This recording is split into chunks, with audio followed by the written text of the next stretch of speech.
क्या आप भी 3,000 रुपीज़ की SIP से करोड़पति बनना चाहते हो? तो आज के इस वीडियो में मैं आपको 4 स्टेप बताऊंगा और अगर आपने 4 स्टेप को फॉलो कर लिया तो आप आसानी से 3,000 रुपये से भी करोड़पति बन सकते हो। और इसमें तीसरे और चौथे नंबर का स्टेप काफ़ी ज़्यादा इंपॉर्टेंट है, तो इस वीडियो को स्किप मत करना और लास्ट तक देखना, वरना आपका अच्छा खासा नुकसान भी हो सकता है। तो सबसे पहला स्टेप, अगर आपको 3,000 रुपये से अगर करोड़पति बनना है तो सबसे पहली बात, आपके पास तो अमाउंट कम है SIP की, आप सिर्फ 3,000 रुपये हर मंथ इन्वेस्ट कर रहे हो, तो आपको अपने पैसे को बढ़ने के लिए टाइम देना पड़ेगा। टाइम से मेरा मतलब है 10 साल, 20 साल, उससे ज़्यादा के लिए, तभी आप करोड़पति बन पाओगे। और ऐसा क्यों? तभी कंपाउंडिंग का इफेक्ट आपको अपने निवेश हुए मनी पर देखने को मिलेगा। हम SIP कैलकुलेटर के थ्रू देखते हैं कि अगर आप 3,000 रुपये की SIP को मात्र 18% के एनुअल रिटर्न्स पकड़ के हम चले और अगर 22 साल तक इस म्यूचुअल फंड में, किसी भी म्यूचुअल फंड में इन्वेस्टमेंट करते रहे, तो आपकी जो इन्वेस्टमेंट वैल्यू होगी वो अराउंड 7,92,000 के आसपास होगी और उसके सामने आपको 1 करोड़ रुपीस मिल जाएंगे।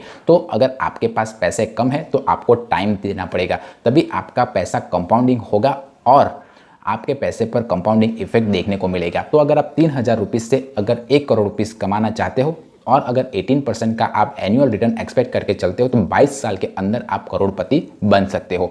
स्टेप नंबर 2, आपको हर हाल में और हर हालात में SIP को चालू रखना है। ऐसा नहीं है कि मार्केट में डाउनफॉल आया और आपकी SIP नेगेटिव वैल्यू दिखाने लग गई तो आप SIP को बंद कर दे।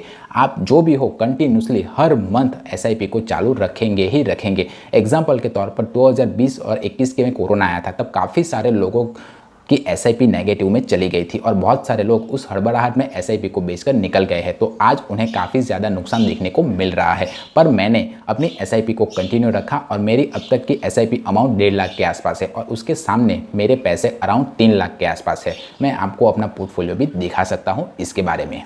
तो आपको कंटिन्यूसली लॉन्ग टर्म के लिए इन्वेस्टमेंट करना पड़ेगा। अब आते हैं तीसरे स्टेप के बारे में, जो सबसे ज़्यादा इंपॉर्टेंट स्टेप में से पहला स्टेप है। तो आपने जिस किसी भी म्यूचुअल फंड में इन्वेस्टमेंट किया हुआ है वो म्यूचुअल फंड कैसा परफॉर्म कर रहा है उसे 1 बाय 1 ईयरली चेक करते रहना है। और ये आप कैसे चेक करेंगे? एग्जाम्पल के तौर पर कौन का स्मॉल कैप म्यूचुअल फंड ने 1 साल में 67.4% का, 3 साल में 35.8% का, 5 साल में 43.1% का और ऑल ओवर 19.9% का रिटर्न्स इन्वेस्टरों को दिया हुआ है। और अगर आपको ये जानना है कि ये म्यूचुअल फंड ने अपने कैटेगरी एवरेज से बेंचमार्क को बीट किया है या नहीं, तो इस म्यूचुअल फंड ने हर साल अपने कैटेगरी एवरेज के बेंचमार्क को बीट किया हुआ है। तो आप भी अभी ये वीडियो स्टॉप कीजिए और अपने म्यूचुअल फंड के पोर्टफोलियो में जाकर देखिए कि आपके म्यूचुअल फंड ने अपने कैटेगरी एवरेज के बेंचमार्क को बीट किया हुआ है या नहीं। अगर आपके म्यूचुअल फंड ने अपने कैटेगरी एवरेज के बेंचमार्क को बीट किया हुआ है तब तो आप उस म्यूचुअल फंड में इन्वेस्टमेंट करते रह सकते हो।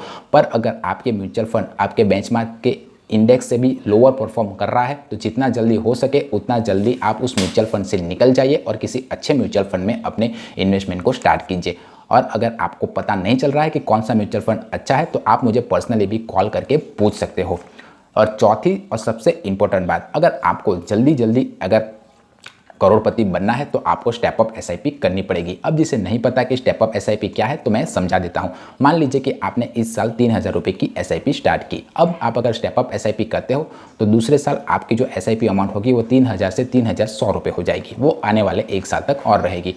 आने वाले दूसरे साल में वो SIP 3,200 रुपये हो जाएगी। तो हर साल 100 रुपये आपकी SIP की अमाउंट बढ़ती रहेगी। और अगर ऐसा करते हो तो आने वाले मात्र 12 सालों के अंदर ही आप करोड़पति बन सकते हो। तो अगर आप घबराएंगे नहीं और कंटिन्यूसली किसी भी अच्छे म्यूचुअल फंड में लॉन्ग टर्म के लिए अगर इन्वेस्टमेंट करते रहेंगे और डिसिप्लिन बना के रखेंगे तो आसानी से करोड़पति बन सकते हो।